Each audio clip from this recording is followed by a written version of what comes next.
Fala aí, eu sou a Mariana do Responde Aí. Hoje a gente vai ter um papo sobre esboço de curvas.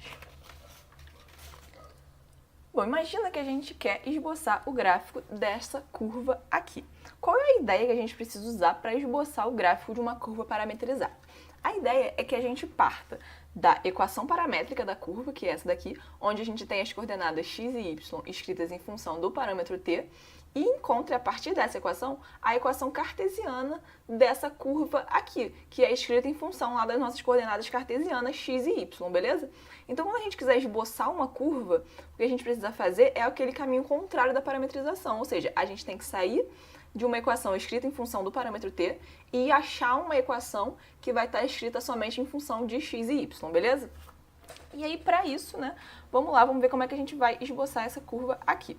Vamos lá, o que eu falei, achar a equação cartesiana dessa curva a partir da equação paramétrica. Como é que a gente vai fazer isso? Vamos isolar o parâmetro da nossa curva, né? Então, a gente pode, a partir dessa coordenada x de t aqui, vamos isolar o t quadrado.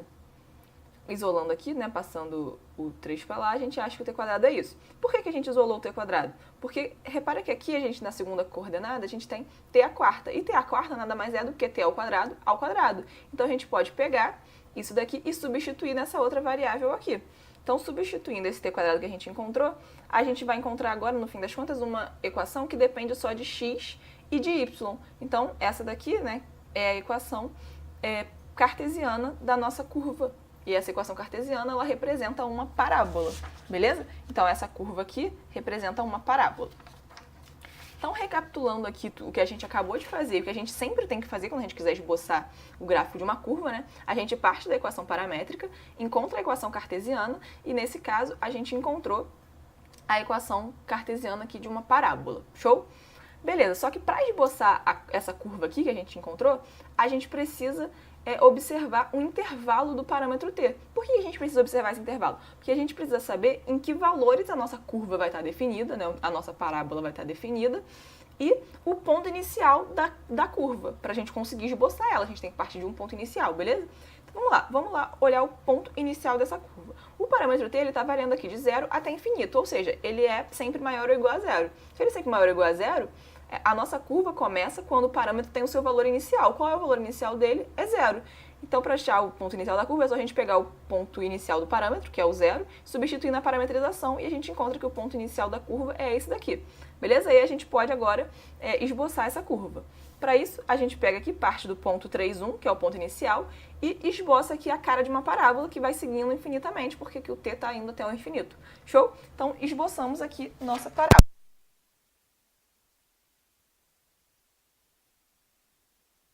Essa curva é paramétrica e achar a equação cartesiana, ou seja, achar uma equação em que a gente tenha só x e y. Show? Não tem mais o parâmetro t, só vamos ter x e y. Então, vamos chamar isso daqui de x de t, y de t e z de t. A gente precisa relacionar essas coordenadas aqui, essas componentes, para achar a equação cartesiana.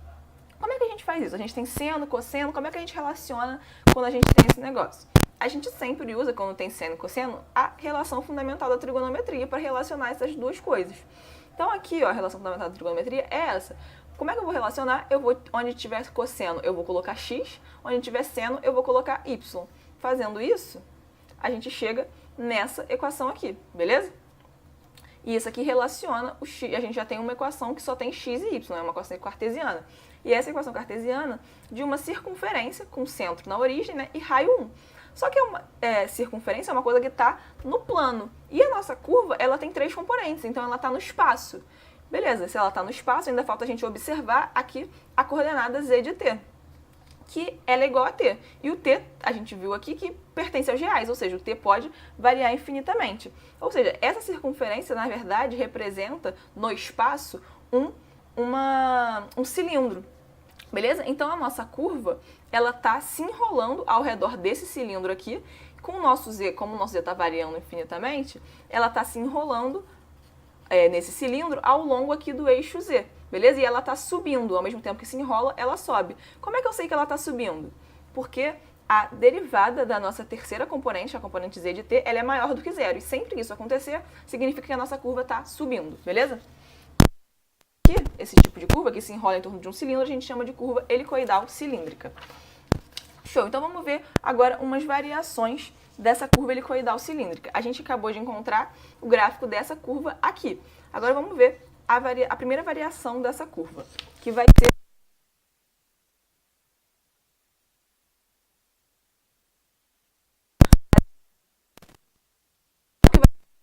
g de y de t igual,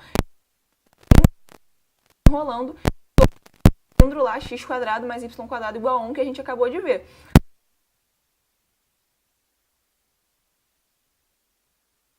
Que ela cresce muito rápido. Então, se ela cresce muito rápido, significa que a nossa curva agora ela está se enrolando em torno de um cilindro, mas ela está começando a crescer, ela vai crescendo mais rápido à medida que ela está subindo aqui no eixo Z. Como é que eu sei que ela está subindo?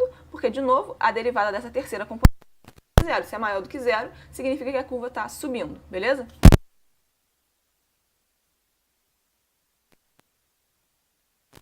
A gente tem as componentes y de t e z de t iguais a dessa curva aqui que a gente achou primeiro, só a x de t que muda.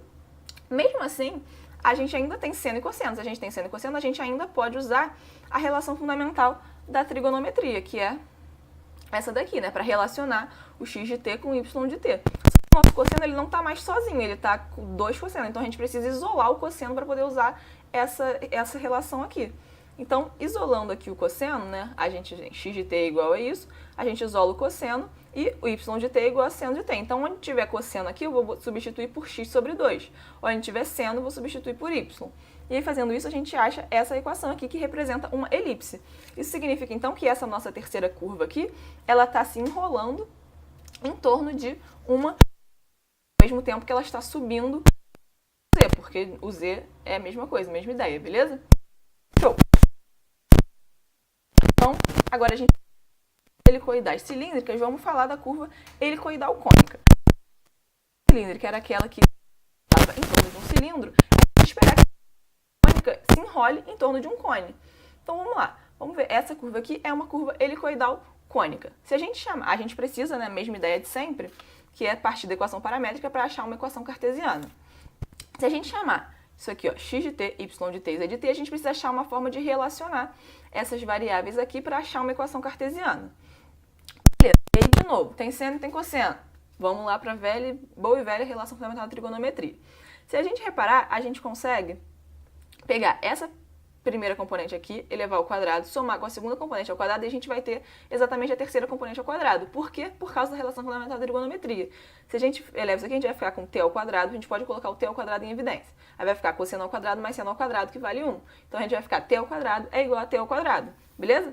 Se a gente pode fazer isso daqui, dizer isso daqui, tirar essa relação entre essas três componentes, a gente pode dizer também que x² mais y² é igual a z². E essa daqui é a expressão de um cone. Ou seja, essa nossa curva aqui, ela está se enrolando ao redor de um cone, ao mesmo tempo que ela está subindo. E por que ela está subindo? De novo, porque a derivada da nossa terceira componente ela é maior do que zero. E sempre que isso acontece, significa que a nossa curva está subindo. Show? Beleza. Só que acontece que nem toda curva vai ser... A gente vai conseguir funcionar lá com a relação fundamental da trigonometria.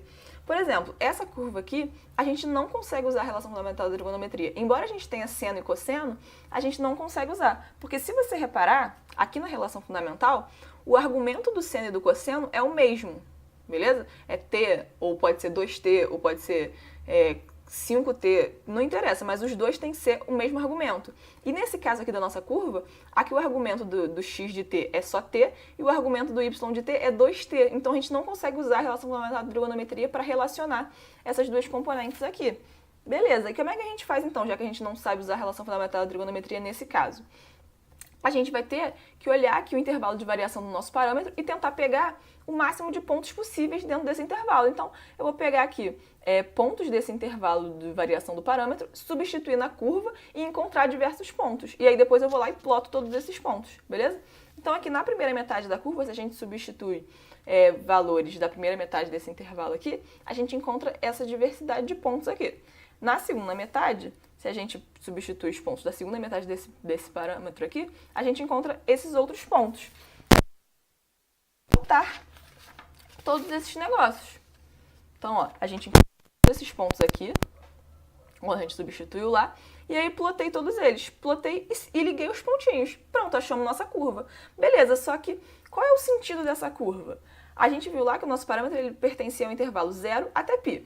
Quando a gente pegou o parâmetro t igual a 0, a gente encontrou esse ponto 2, 0 aqui. Aqui, né? Então, esse daqui representa t igual a 0. E quando a gente substituiu no último valor do parâmetro, que era t igual a π, a gente encontrou o ponto menos 2 e 0. Então, esse daqui representa o parâmetro t igual a π. Ou seja, no início do nosso intervalo do parâmetro, a curva estava aqui, e no final ela está aqui. Então, ela vem esse sentido aqui, beleza? Ela vem daqui. Faz isso. Show? Então é isso, galera. Esse vídeo te ajudou? Responde aí.